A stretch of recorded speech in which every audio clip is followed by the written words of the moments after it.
Good day to you and welcome to another Paddocks Club video tutorial, the second for January 2015. Today I'd like to address the issue of secrecy in body corporate voting. Are people entitled to vote secretly? Can a meeting require that anyone who casts a vote does so publicly? Perhaps we should first look at some background issues, starting with why anyone would want their vote to be cast in secret. In my view, it is entirely reasonable that an owner may not want to be identified, for example, as a person who's voted against or abstained from voting for a motion proposed by an owner who's also a trustee, where the purpose is to give, for example, that trustee a particular permission. The example that springs to mind for me is where a trustee wants to extend a section, and another owner doesn't want to be seen not to support the proposal, and they're concerned that he or she might alienate the trustee by voting against this proposed special resolution that is required to authorize the extension. But on the other hand, does an owner have a right to demand that his or her vote not be disclosed to other owners? And can the chairperson or meeting by majority vote decide that the vote will be taken in secret? On a show of hands vote in the traditional format of people alternatively raising their hands to indicate votes for or against a motion, the vote is of course entirely public, but the votes can also be cast by way of ballot, where there is no public display of opinions, but a counting of ballot papers or votes by scrutineers and or the chairperson.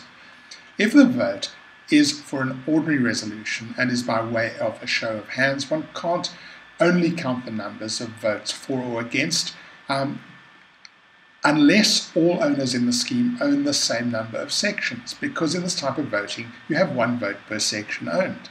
So if some owners have more sections than others, you need to know, well, in normal circumstances, who has cast a vote to assess its numerical value. When a vote is for an ordinary resolution and is by way of poll, you also need to know the value of each vote, which it could be the same, I suppose, for everybody in the scheme, but that would be quite unusual. In the third instance, where the vote is for a unanimous or special resolution, then the people counting the votes need to take account of both the number of sections and the value attaching to the vote. So it's not usually possible to keep voters' identities secret in the vote counting process. It might be possible to arrange for the scrutineers to have this information but not to disclose it to everybody else, although I'm not sure that this would be a practical or a popular option. In my view, if the chairperson decides for good reason that the votes will be cast by ballot and the way individual owners have voted will not be disclosed, that probably would be a valid decision. And this is the type of decision which I also think that the majority of voting members could validly give the chairperson a direction on.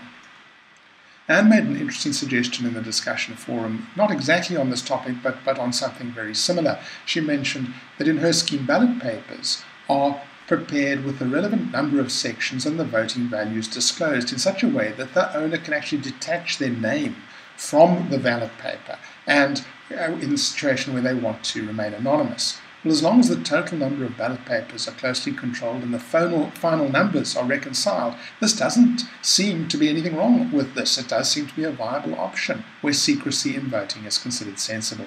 If you have any comments or queries, please raise them in the discussion forum.